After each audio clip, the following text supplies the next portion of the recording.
basic fire essentials course. Today we're going to cover fire using the flint and steel. As we get into flint and steel, we start getting into ember lit fires. And an ember lit fire is something that I refer to it. I don't think other people refer to it as that. But flint and steel, fire piston, and bow drill are all ember lit fires. So you have to have some kind of basic understanding of how to nurture a fire from an ember in order to actually make a full-blown fire from this. This specific lesson covers making a fire using a flint and steel. It does not cover all the intricacies, the nuances that you may run into while trying to make a fire with flint and steel. It goes over the very basics. We're just touching on fire making right now. What I can think of as the main reason you'd want to use flint and steel as a means to make a fire is the long-term usage. So flint and steel, you use very, very little of your steel as you strike up against a rock. Rocks are in abundance. You look around you and they're everywhere. So here I have a Merkware's Emberlit high carbon steel striker. It's shaped like a wolf. I've got a sharp edged rock here. You want the smoother rocks. Those work the best. It doesn't necessarily have to be flint. It has to be a hard rock which can take off pieces, little chips of this carbon steel. And then I have in here some char cloth, char twine, and char jute twine, just little ropes and stuff that I've charred as well. Very nice little kit that Emberlit makes. So the biggest pro of using flint and steel is the longevity of the usage. So if you're stuck in the woods for a year, this would work very well in making lots of fires. On the other hand, fire steel may not last you an entire year. Depending on how good you are using the fire steel, maybe you could last a year with it. Sooner or later, you have to have a good system in place to make fires. I would say flint and steel is one of the best systems. The main drawback on it is it has to use fungus as a starter, or you have to create char cloth or some kind of charred material. Punk wood works really good too. Those are some of the things you have to use in order to light a fire with a flint and steel. So if you were to go in the woods for a year with flint and steel, you would want to use natural materials such as fungus or punk wood. Because obviously if you start cutting up your t-shirts, you're going to have no clothing after a little while. So let's get into it, how you actually use this now.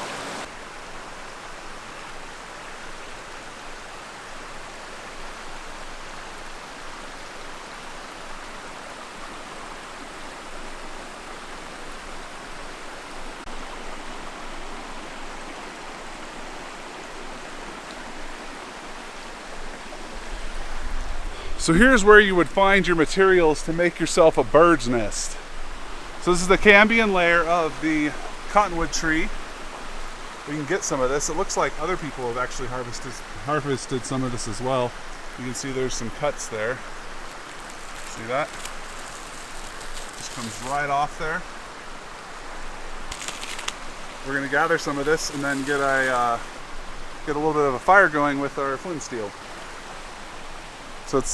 So it's actually like the inner bark layer, cambium layer of the cottonwood tree. So first we want to work this. So it's a more fibrous material, so it'll take better our ember. So let's first do that. Now this should work really well. We've got it broken up so it's got some really nice fibers in there.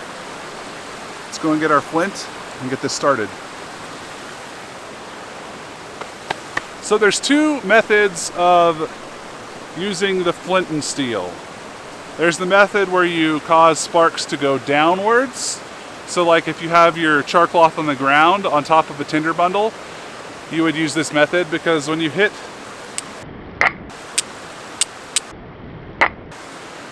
downwards, you throw the sparks towards the ground. And then there's also the upward strike, and that works by striking with the steel rather than with the rock. So rock makes sparks go down, steel makes them go upward. You have your char cloth right on top of your rock. You want to strike it with your steel so that the sparks go upwards onto the cloth. Another thing is that you usually strike with the hand that is your dominant hand. I'm somewhat ambidextrous, so for some reason I'll sometimes strike with my left, sometimes I'll strike with my right. But for anyone that's doing this, use your dominant hand to strike. So if you're striking with the rock, dominant hand. Striking with the steel, dominant hand. All right, so let's get this char cloth going. Oh, we got it. Or we almost had it. Oh, there we go. We have started our char cloth. Now the wind is going to get this picking up really quickly, so we want to get our bundle as quickly as possible, and we also want to probably get ourselves another piece of char cloth because this one's going to burn up really quick. So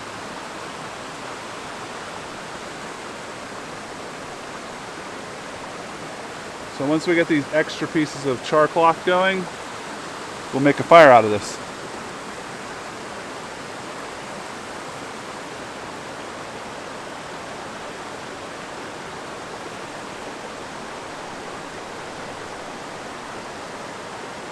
If you realize that your char cloth is running out, you can always add more.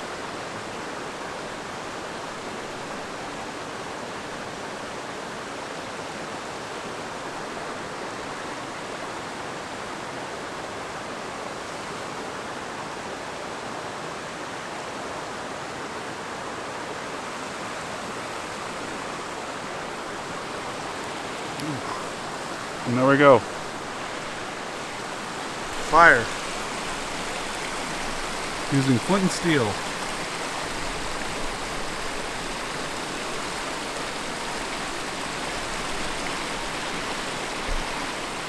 So Flint and Steel is one of my favorite methods.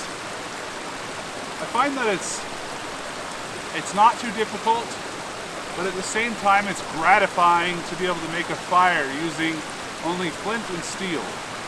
This is a nice little kit from Emberlit. I'll put the link to it below. But like I said before, we're going to be doing a giveaway, so there's a possibility I might be giving away one of these at the end of the month. This is our March Basic Fire Essentials course, and I hope you guys are learning something from it. I'm learning stuff by teaching it as well. Remember to check in on our Facebook group. It's Live the Adventure at Facebook. You can I'll put a link to it in the description below. If you like that, you'll get more information about what's going on this channel. We're having big stuff happen here on Live the Adventure, and everyone can be part of it. Looking to improve my skills, and at the same time, I'd like to help out other people that are just getting into bushcraft or that have been in for a little while. Maybe they'll pick up a thing or two just from me. This is Live the Adventure. Stay tuned for our next course next week. We are going to be doing fire piston. We're going to show you how to use a fire piston to start a fire. Stay tuned, subscribe, video up on this side if you guys would like to check out that one. Thanks for joining Live the Adventure. See you guys.